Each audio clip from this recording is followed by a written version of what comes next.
innocent or shy, I wanna know your name. Baby, you're bubbly and radiant. You got some flavor and I'm trying to savor it. Palm gripped on the fruit, sipping on that juice, like skateboard P and Diddy. Finna get loose. Hey everyone! Today I'll be showing you how to make these really simple, fun, and cute polymer clay hoop earrings that I'm currently wearing right now. But I'll be showing you 3 variations of a hoop earring. So the first one I'll just be showing you your good old-fashioned hoop earring in a big or small version. The second one I'll be showing you how to make a hoop earring but with a twisted effect. And the third one I'll be showing you how to make this like really cute squiggly hoop earring. That one was sort of just like a bonus. I just randomly made it like last minute.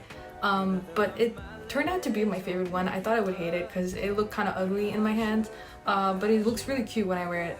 So yeah, feel free to do any of these hoops or all of them. And using polymer clay is like seriously the easiest thing ever. It brings out my inner child. It's literally just like playing with dough and then just shoving it in the oven and baking it. And it's relatively cheap. The dough itself, no, the clay itself. If you want to like use resin, then that can get a little bit more expensive. Resin in general is expensive, but you can totally just like keep it as it is.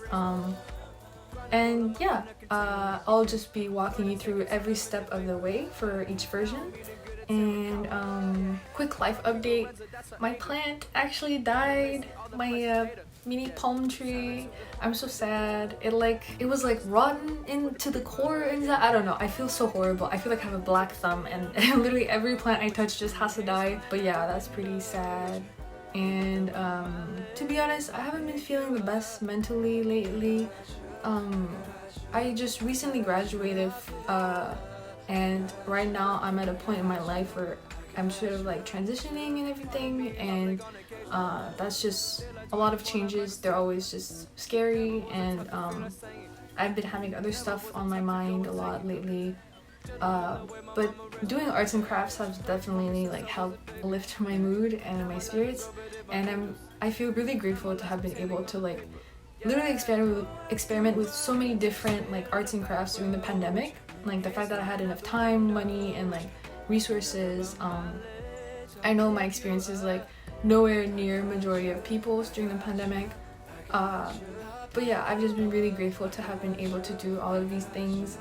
And I hope you also get to realize that you enjoy doing arts and crafts or making things with your hands, and then I make it easier for you if you want to do like this specific hoop earrings but you have no clue or idea how to like start or get into it or do it. But yeah, that's pretty much it. Without further ado, let's just jump right into it. That was sort of like I punched you right there. That was weird. Okay, let's get right into it. First step, you're gonna want to make sure that you're working on a clean surface because any speck of dust will show in your clay. And you can work on a ceramic tile or an old notebook. I'm just using an old notebook here. Then you're going to want to cut out a piece of clay. All of the clays I use will be in the description box below. And depending on which brand you use, some of them might be easier or harder to condition. The Female Professional was for some reason harder to condition than the Sculpey Soufflé. If it's too hard, you can use liquid clay to help you condition them, but I was too cheap, so I just went ahead with my hands. You'll get there eventually.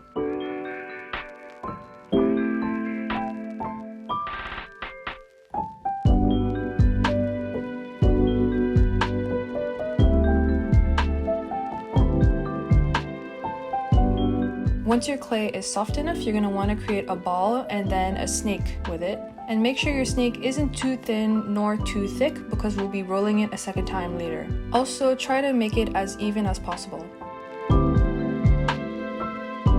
Then I decided to choose 4 colors to superimpose over my snake.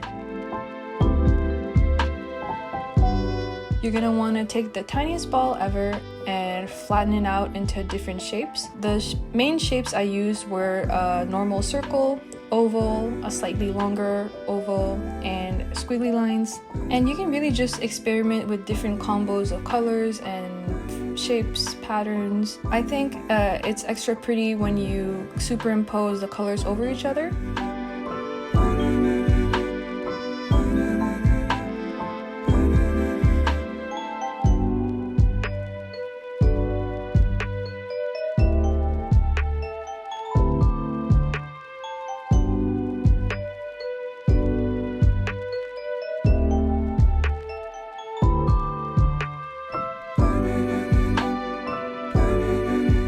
as you can see, I'm just really winging it, going ahead and randomly placing out my different shapes and colors. But yeah, basically just be creative.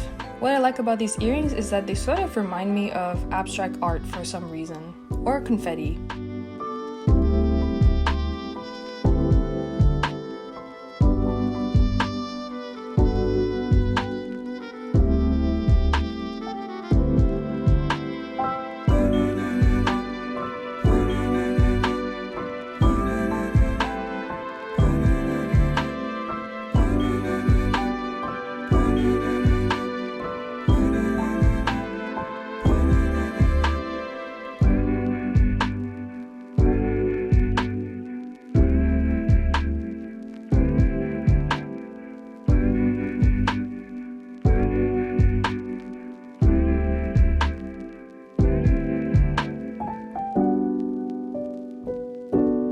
Once you're done adding all your colors and shapes, we're gonna wanna roll out our snake in order to blend in the colors seamlessly into our white snake.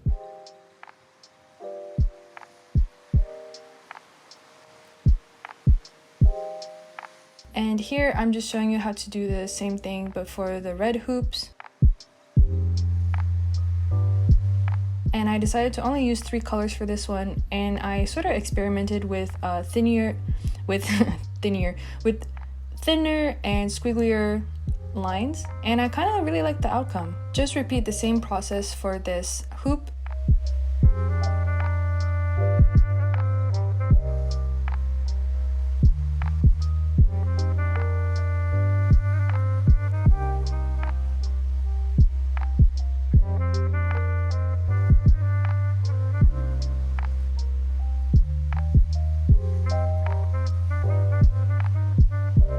In order to create the hoop's shape, you're gonna want to take a round cookie cutter or anything round in your house and wrap your snake around it and cut it to your desired length. In order to create a bigger hoop, you're simply gonna want to use a bigger cookie cutter.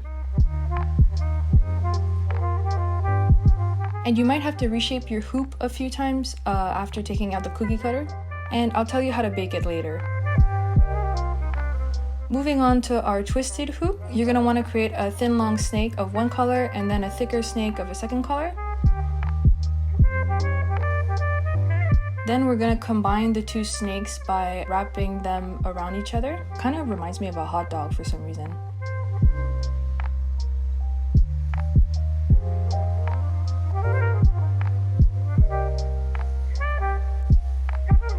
Then you're going to want to create a ball with your snake.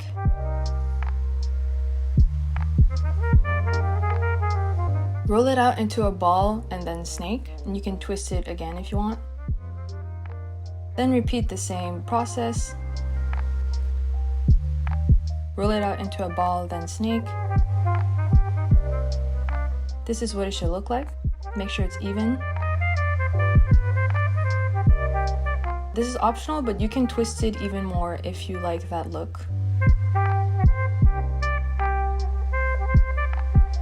Then you're going to want to cut it in half. Grab one piece, fold it in half, and twist it over itself.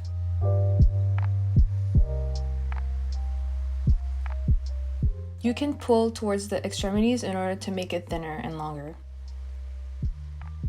And basically repeat the same process as we did for the normal hoops.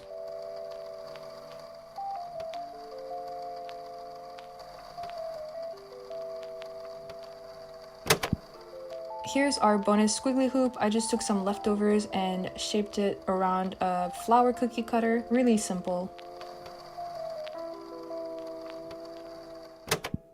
Hey boy with the pretty face, I'd like to ask you how you're doing today. I like your style and I like your taste. I think maybe we go together great.